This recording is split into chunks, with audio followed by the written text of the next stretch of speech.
Europe 1, 9h05. Bonjour Philippe Vandel. Bonjour Patrick. L'infomédia du jour. Je peux vous annoncer une nouveauté en avant-première, mini-scoop. Canal+ va dégainer ce qu'ils appellent dans les couloirs une arme anti-Netflix. À la rentrée, Canal+ va lancer une offre jeune pour les moins de 26 ans à moins de 10 € par mois, 9,95 €. Pourquoi une arme anti-Netflix?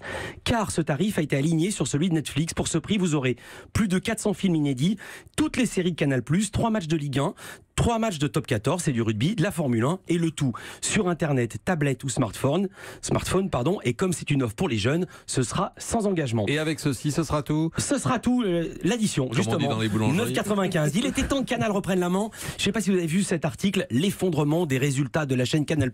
C'est un papier d'hier de BFM Business qui a fait l'effet d'une bombe dans le milieu de la télé et à Canal+ en particulier. Je vous lis la première phrase.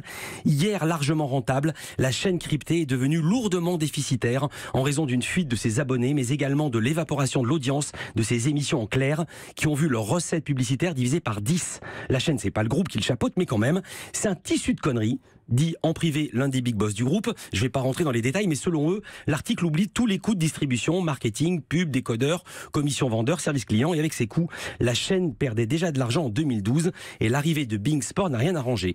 Je cite à nouveau BFM Business. Il y a 5 ans, les tranches en clair coûtaient près de 120 millions d'euros et donc dégageaient une trentaine de millions d'euros de marge. La Canal+ conteste ces chiffres. Selon une source anonyme qui tient à le rester, comme toujours, le clair de Canal n'a jamais été rentable, pas même en 2012. Il y avait 0 € de marge. BFM Business dénonce l'audience des tranches en clair qui a été quasiment divisée par 10. Là, c'est imparable, c'est l'audimat. Canal reconnaît une baisse, mais affirme que c'est une stratégie. Car dans le même temps, le clair est passé de 6 heures par jour à 2 heures seulement aujourd'hui. Et depuis l'arrivée de Bolloré, priorité a été donnée à l'abonnement, au point même que les guignols sont parfois retrouvés en crypté. Normal donc que les revenus publicitaires baissent. Autre point de l'article que ne conteste pas Canal+, la baisse du nombre d'abonnés de la chaîne Canal+, un demi-million en moins en dépit d'offres à prix cassé en 2016, c'est-à-dire moins de 20 € par mois. C'est beaucoup moins que l'abonnement traditionnel à 39 €, mais très cher par rapport à la concurrence. Ça, c'était vrai jusqu'au futur abonnement jeune. Abonnement jeune, donc à partir de la rentrée. La rentrée. 9h30, Village Média. Mais on est jeune à quel âge exactement? 26 ans. Selon les statistiques, c'est 26 ans. C'est Après, comme pour la SNCF. Mais là, ça sera ouvert à Je tous voulais un ou pas petit alors? détail. Il y Non, aura ça des sera ouvert conditions seulement aux d'âge. jeunes. Oui, il faudra avoir les moins de jeunes. 26 ans. Ah, moins de Trop 26 ans, jeune. Bien bah, sûr. zut alors. Et ça sera- Bon, je vais faire abonner mes Bon, enfants.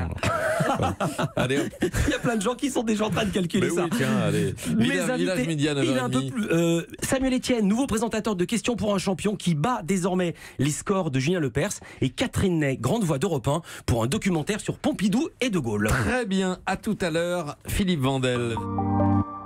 Europe